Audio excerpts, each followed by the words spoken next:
How good is that introduction music? Good evening, ladies and gentlemen. Welcome back to Game Shot, the Fallout Buys. Night number 4, I think it is. We are losing track of that already with myself, Jack Garwood, and the one and only Mr. Lee Boyce, who has once again been in the Winter Gardens for us, mate. Absolute sweatbox in there by the looks of it tonight. Oh, it's getting worse each day. It's getting worse. I never thought I'd have 9 days in Blackpool and lose weight, but it's definitely going to happen at this rate because it's so warm in there. It's ridiculous. And it seems to only getting worse. I'm not sure if we had a sellout tonight. I think there's just a few standing left. So it's only going to get worse the more people we have in there. Hopefully we get a big storm and it clears some of the weather, because it was threatening in my area of the country earlier today. Seems to everywhere but where I am. 4 interesting games tonight as we entered round 2. Before we do get into that, hello and welcome to everybody sat in the chat room. I know some of you guys have been here for absolutely hours, as you do every night at the minute. We just open the chat room up, let you know if the stream's coming in 4 hours time and you sitting there nattering away. Jumped in, said hello to some of you earlier, and there's some more of you in there. So thank you once again for joining us in the show tonight. We'll try and get some of your comments up on stream as we go along. Don't forget to say hello. Before we do go any further, I just need to say a big thank you to our sponsors for the week. Need to say a bit more. So thank you to Betfred for making all this possible for us throughout the week. And as the screen says to you right now, don't forget to find us on social media, Twitter, Facebook, and Instagram. And there should be one more that will pop up in a minute saying like the video, comment when you can, and subscribe to the channel. And as if by magic, that will change. There it is. Look, there it is. Look at that. Look at that. What a transaction. What a transition. Right, I think it's about time we actually spoke some darts, mate, instead of messing around. We won't touch on last night's activities too much. We'll just go straight into the action tonight, I think is the safest way. It certainly is, mate. It certainly is. Game number 1. And a prediction that I made on Monday has failed. I thought that no non-seeded player would get beyond the second round. And in the first game of round 2, Callum upsets the apple cart. He beats Rob Cross 11-8 after trailing the match early on. Yeah, it was a bit similar to last night in regards to the atmosphere in the arena. The first 2 games seemed to get the better atmosphere than the last 2, and as we said, we don't normally get that, especially in darts when we have the 4 games. It's normally the other way around. But fair play to Rids, but Rob Frost, we spoke so highly about him after his first round game, but one thing we did say is, well, 2 things, sorry. We spoke about has he got that consistency on stage, and the second one was him coming out in his press conference and saying that he might be back to the form that he had when he won the match play 2 years ago. And you said straight after that, in a little clip we showed on this show, you said, Rob, don't say that. And then look what's happened. Don't do that. I mean, he played at the level that we have basically seen from him for the last 6 to 9 months, that we have started to get a little bit excited over. It's been that consistent mid-90s average. It's a 94 average, 2 180s, 132 highest checkout, and 33% on the doubles. The problem with that is he had 24 attempts and then he took out 8. Callum Rids, 14 attempts at the double, took out 11. The young man was electrified on the outer ring tonight, and it got him over the line. Yeah, not just the outer ring, 4 ball finishes as well for Callum Rids. And 170.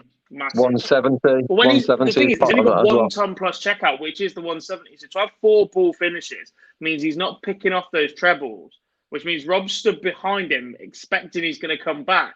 And that's an absolute dagger to the heart every time the bullseye goes in. Yeah, especially with 4. So you're probably expecting him to hit 1, maybe 2, depending on the form he's in. To hit all 4 of those, I'm not sure if he had any miss, but it didn't seem like he missed any at it. And that 170, and followed on from the 132 from Cross, was just very special. And by then the fans sort of changed, and it was all back in Rids. And then Rids pushed on. He started very, very slow early on. The first session, he was the average was very low, and then he pushed on, and that increased to where Rob Cross didn't really change much in the average wise. But Rids improved as it went on. But there was plenty of opportunities for Cross. Yeah, that was what I was going to come on to next with Callum, is that he started slowly against Glen, didn't really matter. Started slowly against Rob, and he found himself under it.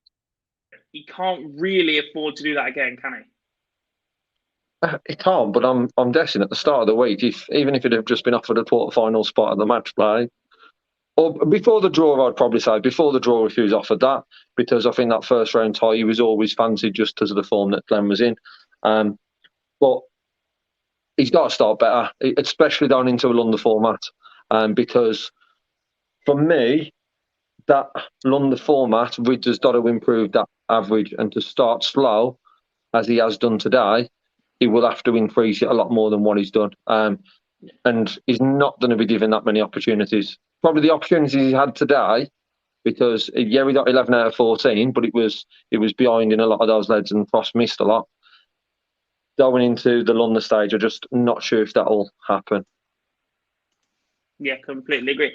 And we're speaking about that slow start from Callum. What do you think it is? Because I was watching a little bit. I've been doing various things throughout the night, to be honest. I've football training and the sort. But he didn't seem to be comfortable up on that stage. The action seemed to change as the game went on. It was a little bit tentative to start, a little bit edgy. And then, to be honest, even towards the end of the game, as he took the lead, it was still felt like he was getting rid of the darts a little bit too quickly, as if he was just still a little bit tense and worried about the miss, and just getting rid of them as quickly as possible. I mean, he's paid off for him. It's got him over the line, but a 92 average won't win you a quarter final at the Winter Gardens.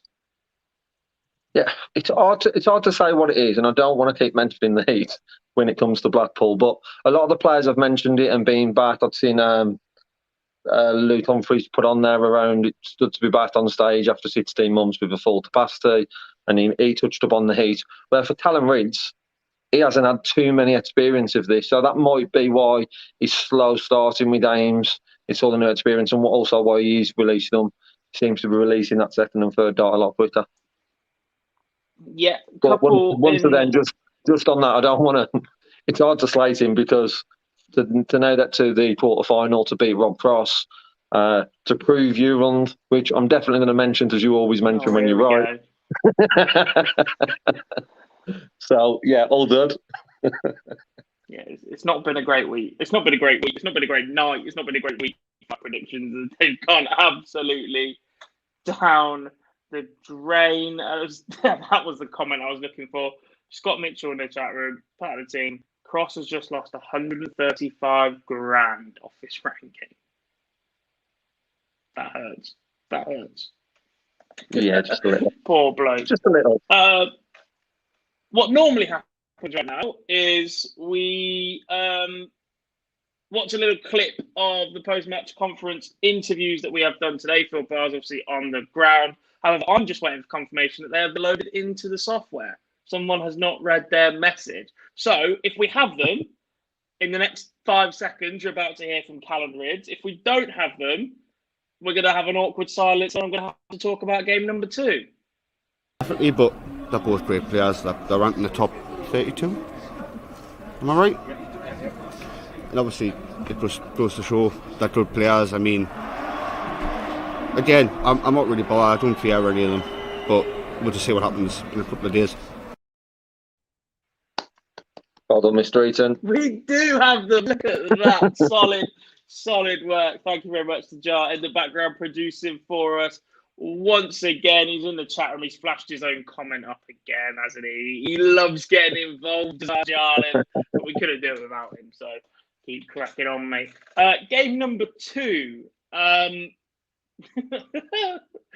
I'm in the middle of a show. You can't send me that. Game number 2 is a game that saw 2 players put in ridiculously good performances in round 1. And the question that we were asking last night was, could they back those performances up? And the answer is yes. Christoph Ratajski, 11. Luke Humphries, 5. I mean, 99 average plays 98 rather than 101 plays 100. But still, an absolutely cracking game between 2 players. This is Ratajski made the quarterfinals. Yeah, and there was a middle part in that game where it looked like it was only down one way, and that was Luke Humphries due to the fans getting involved in that one. We seem to have one big game every night at the moment where the fans are getting heavily involved, backing one player, and it's been Luke Humphries then tonight. But just at that stage, Ratoiste had 2 legs where he missed a couple of doubles, but other than then, Ratoiste played very, very well, as did Luke Humphries. The one stat I think that is the one to look at in this one is the doubles from Luke Humphries, because that was the only difference, because you could see from the score in the average that if it wasn't for those misses, it's a lot closer game and deserved to be a closer game, personally. And Ratoiste did, for me, edgy, but 11-5 is a bit harsh on Humphries. Yeah, I mean, they both had 1 ton plus checkout each. Luke was 5 from 22 on the doubles, Ratoiste 11 from 26. Luke, the heavier scorer, more 180s, more 140s, but just the sheer consistency of Ratoiste, firing in tons of fun, 24 tons in 16 legs, plus 11 140s and 3 180s. The man's on absolute fire right now. And loves the match play, it seems. Quarterfinal last year, quarterfinal this year. It was one to see because of the draw he has. There was the games where there was the potential. He wasn't playing any of the top seeds. Obviously, come through Dolan in the first round. I was expecting Dolan in that one. In this one, I was expecting Luke Humphries. So it feels like if I keep backing against him, that Ratoiste's name's going to be on the trophy. If that's the way it's going to work. Sorry, Callum, in the next round. Lee Boyce has just cursed you already. We're not even there yet. There is one thing we have to talk about, and as somebody that was in the venue, you're probably better placed than the majority to have this discussion with. The crowd's reaction during this game, the booing of Ratoiste, I haven't seen it, so I don't know how much trouble we're about to get in for bringing this up. But what looked to be Luke Humphries clapping the crowd after they had booed Ratoiste and he missed darts a double. Is it? Dob, you've brought up, or is it me? Is Dob's internet gone?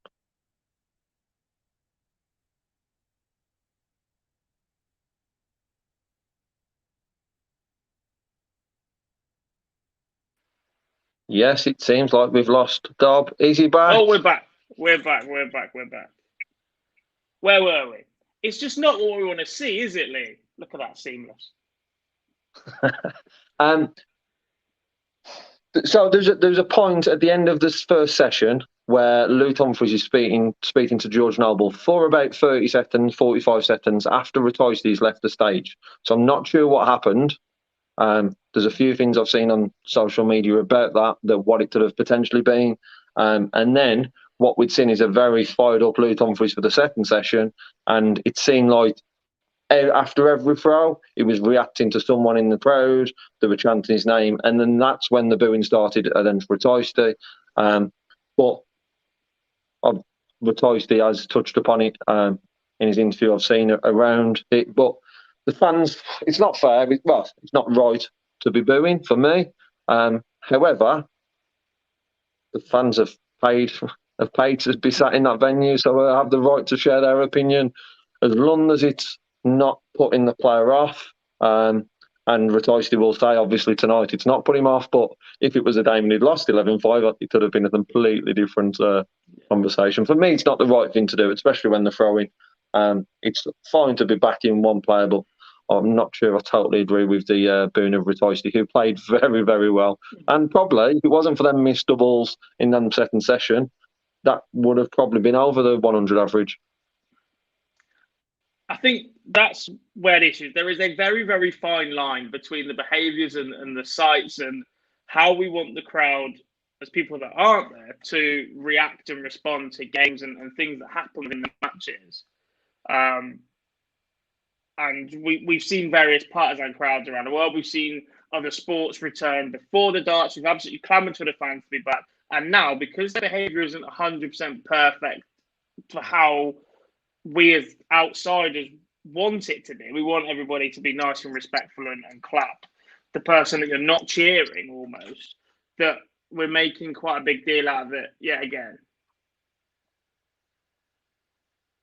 Yeah, but it's like it says, I don't think it's the right thing to do. However, the people that are in there, like it says, have paid their money to be in there. So if they feel their way of supporting Luke Humphries is by, or anyone else is by booing the opposition player, and we saw it in the third game as well. If they think that's the right thing to do, for me, it's not during the game. Maybe on the wartime. There's other opportunities to do, but while they're throwing, especially when it's for T doubles, for me, it just seems, and there was a little bit of whistling as well, which the booing, I'm sort of on the line with the whistling. For me, I'm told it shouldn't happen. Booing is a constant wall of noise. Like, yeah. All right, you might hear that it's a boo rather than a cheer, but to a player, it won't cause any adverse things in your throw. It's not sudden, it's not shocking. A whistle when you're throwing for the dart, there's that jumpiness to hearing that can have an adverse effect on you hitting the target that you're aiming for, and that's where I've always drawn the line. Like, booing is, we're never going to get rid of booing. I think the European Championship showed that, as I say that in my England shirt. God save the Queen and all that. But at the same time, like, it's that whistling. It's those noises that are meant to deliberately make the player miss. Like, boo, yes, create a wall of noise, whatever. But the minute you're doing something that it's just not right. It's just not right at all. Let's hear from. There was one on the Joe Cullen game as well, and that wasn't a whistle or a boo. It was just someone shouting his name. But literally, as he's about to throw a dart, wherever you are, if someone just randomly shouts out your name when the crowd wasn't as loud at the time, it is going to put you off. And for me, that them sort of things are not right. Yeah, completely agree. Right, let's hear from Krzysztof Ratajski then in his press conference, and then we'll move on to the final two games of the evening. Yes, but it is the part of the dart, and you must be used to it. In every situation, you must play your dart. It doesn't matter the crowd is in your side or the opponent. You must play your best. I like that attitude from the Polish Eagle. Not just I'm a big fan of him, but he's going about that the right way, bless him. On to game number 3. I don't know what to say about this one. It should have been a lot closer. This should have been the best match we've seen all week. This should have been, especially even after the first session. Here we go. The Welsh Fire's turned up. This is going to be close. Absolute ding-dong battle. What the bloody hell happened, mate? How did Gerwen Price win 11-3 against Johnny Clayton, arguably the most informed man in the world? You know why this happened, because I put on social media how the other day this was going to be after one section, and look what happened there. I told you it was going to be. Yesterday, I did ask like you I said, yesterday. The final game so we could get on the show early and get to bed, and it didn't quite work out that way. So,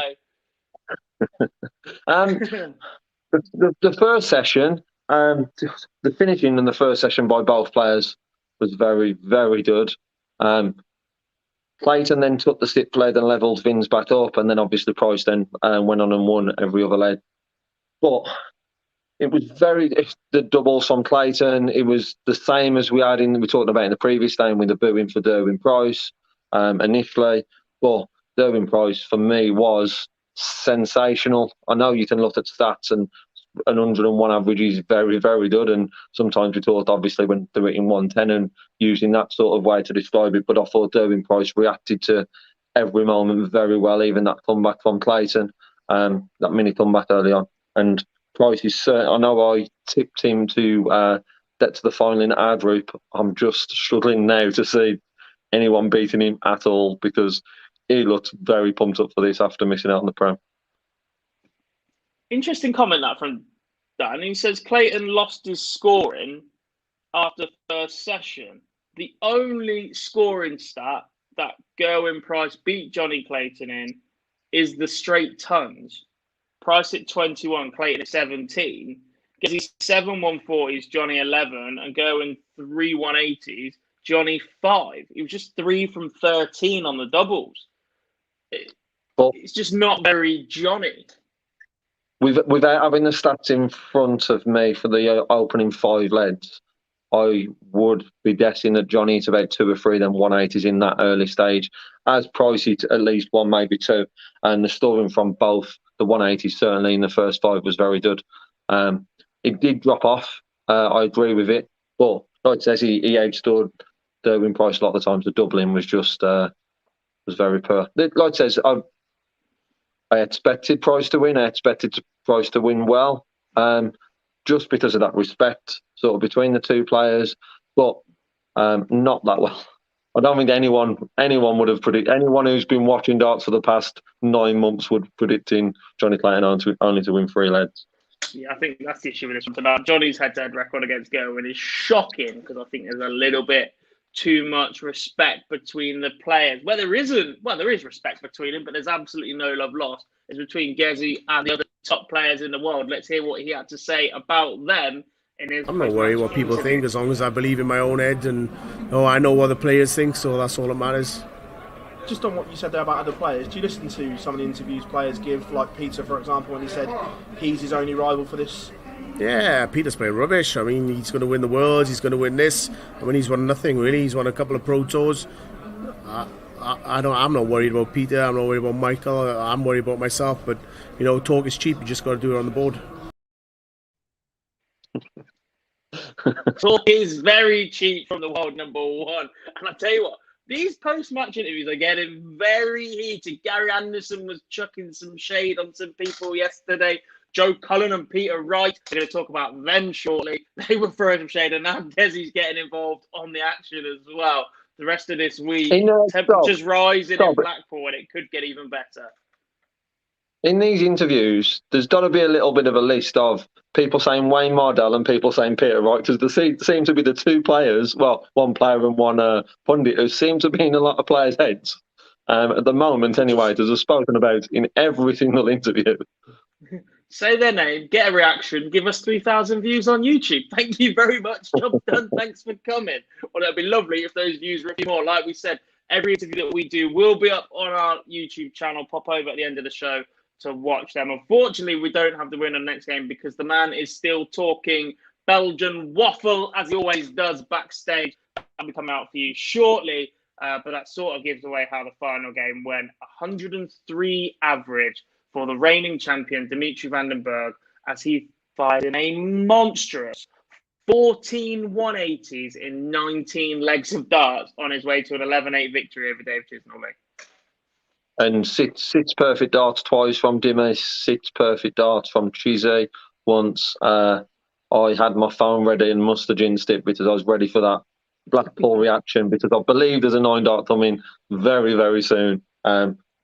As soon as tomorrow, which we'll touch on the predictions. But Dimmy, for me, there's that little bit of the spell towards the end of the game where his scoring just wasn't as good.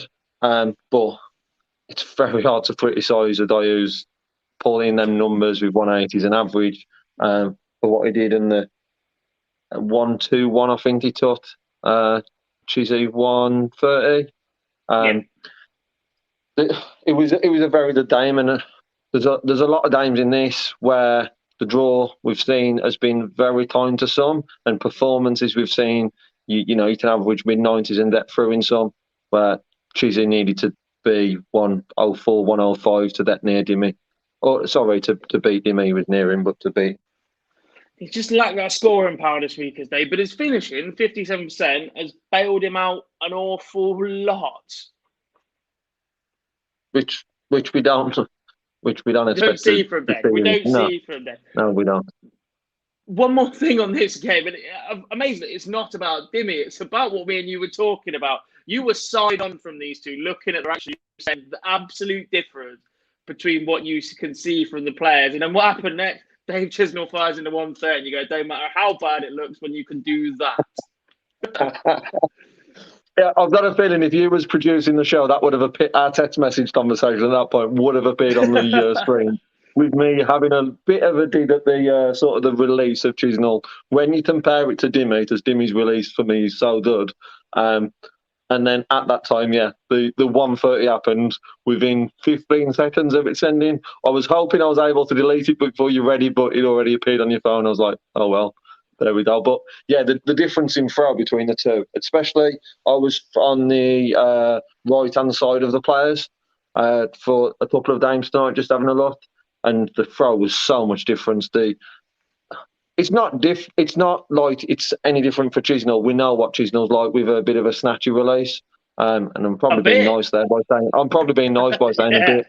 I still don't get yeah. how he can get the darts to go the direction that he wants to. How he releases them. The one thing for me is I don't get is how he gets so many 180s, because the release on a lot of them is so different because of the snatch. How we get so many 180s from it is I'm not sure how he does it, but he seems to do it quite well. Tries to correct it so late in the air. It's very bizarre to see. Unfortunately, like I said, we don't have Dinny's clip for you ready just yet. That is still being filmed and edited by the wizard that is the Ginger Nugget Phil Bars. That'll be up on our YouTube channel as soon as that's available for you. That'll be on social media as well. Juanita Jarliffe is going to get an absolute kick in when I see him, so don't worry about that. We flashed one more thing up on screen. Predictions for tomorrow then, Mr. Boyce. You're going to be in the arena again. I think Dan from the team is also going to be joining you in Blackpool. My God, have you guys picked a night to turn up for potentially absolutely cracking games coming up tomorrow, starting with, how on earth is this game on first? Michael Smith against Jose de Souza. How it's on first is because in a normal night of darts, those 4 games, which one ever goes first? It's just they're all on the same night. For me, it's very hard to pick one to go on first. But yeah, Smith and De Souza. De Souza, who I've backed to win it. And the one thing, obviously, we talked about 80s in his first game. He can't do that against De Souza, as he won't then have the opportunities. And we know that Michael Smith needs plenty of opportunities in a London game on those doubles. So De Souza for me, and I'm going to go 11-8. 11-8. Don't forget, chat room, get your predictions in too. And while we're talking about each game, I'm sure a couple of them will flash up on screen, unless it's Jar's opinion, in which case just ignore it. That's why he's in the background. It's my pretty face, not his. I'm still staggered this game is on first, to be honest. Mad. I think I've got to go similar to you. I have to go Jose win. Look, Mark Smith is a fantastic dart player, and one player that we're going to talk about for a long, long time, is going to be at the top level for a long, long time. And until he gets over the line, we're always going to doubt the credentials a little bit. But Jose de Souza, for me, is right now one of the best players in the world. He is ridiculous power scoring. He doesn't drop drastically. We've seen him do it like twice in over a year now, where he's dropped less than 90 for a period of time. He's just so solid, so consistent. And I think that will be the telling point. I've said this all week. We still haven't had it, but I'm going to go for it tomorrow. We're going to get extra legs. Jose wins 13-11. In absolute heartbreak for Bully Boy Michael Smith. Game number 2. Actually, the other night when this draw come out, I put in our group chat that these were pretty much dead and buried because of the head-to-head records. And when you look at them, maybe they're not quite so. Game number 2, Gary Anderson against Nathan Aspinall. Now, Nathan does have the advantage in the head-to-head. Maybe he doesn't. 60-40 to Gary, actually. That's intriguing. It just feels like Nathan had his number every single time they played in the Premier League. Yeah, I was very surprised with your comment in the group, and it was responded by quite a few people in our online darts chat as soon as you put that on about Wednesday night. Because for me, Wednesday night is potentially the best session we're going to see this week. Obviously, we move away from the 4 games after tomorrow night, so it's one I'm certainly looking forward to. In regards to Aspinall Anderson, I am going to go for the Flying Scotsman to win 11-8. Interesting. In my defence, part of the barrage of comments I got were all from Cam, who today has tried to change his pick for the winner of the tournament, which is an absolute shithouse move and will not be tolerated here at Online Darts. So, no, Cameron McFarlane, you are sticking with Michael Smith, who by tomorrow is going to get knocked out according to our predictions. I am going to go. There's something about Aspin this tournament. He's just got that edge about him this week. He's looked good. He spoke well in the media. He absolutely loves being back in front of the crowd. I think he's one player that's benefited from that more than most up on that stage. Struggled with the heat a little bit, I think, against Mervyn King. You can see it getting to him trying to calm himself down, but I think he'll get over the line. 11-6. Big gap. 11-6. Big gap. But Yeah. Dob, one thing as well, that the Dane being first, the one on first, we was talking about how he's that on first. How is Aspinall and Anderson on second? Surely that got to be third or fourth. How is the world number 2 playing after the world number 3 in the prime time slot? Which also is another question. We know why that one is, because Sky absolutely adore the green machine, Michael van Gerwen. His opponent in this one is Ian Diamond White. How do you see this one going? I'm down to the old 11-2 to Michael van Gerwen. That one-sided? Yes, I think we'll see an improved MVG. And the atmosphere for that White Derny Dane was so good. But I've just got this feeling that MVG's going to step it up, and I'm not sure that the form that Ian White's been in, that if MVG performs 100 average plus, I'm not sure that Ian White sticks with him at all. So I'm expecting a bit of a thump in there, 11-2. A little bit of devil's advocate. Last time out, Ian White pumped Michael van Gerwen 10-4 at the European Darts Championship in October. However, I think I'm very much the same opinion as you.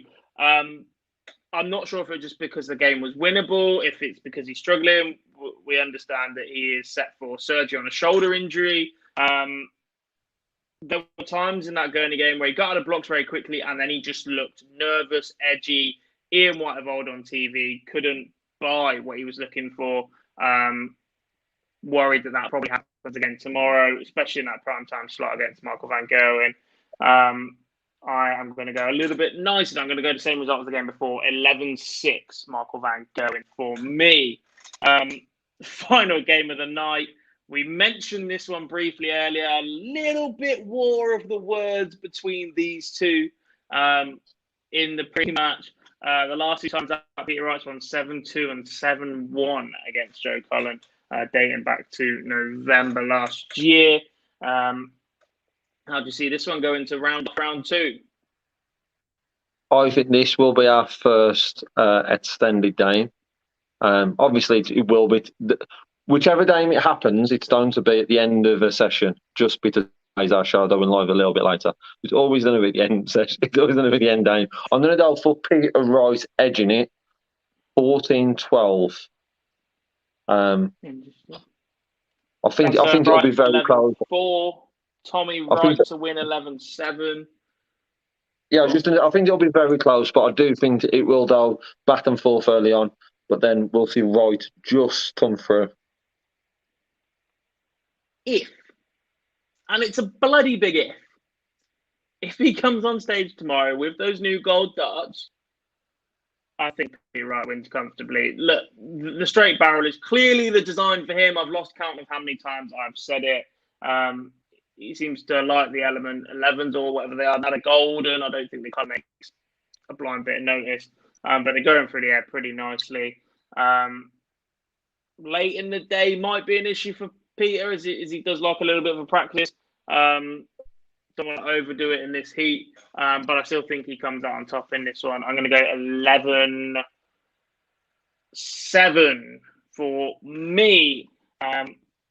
Jack Nolte says Wright 12-10. He's got an extra leg in that one. Craig Gordon, Cullen 11-9. Curtis Wright 12-10. A lot of people going 12-10 on this one.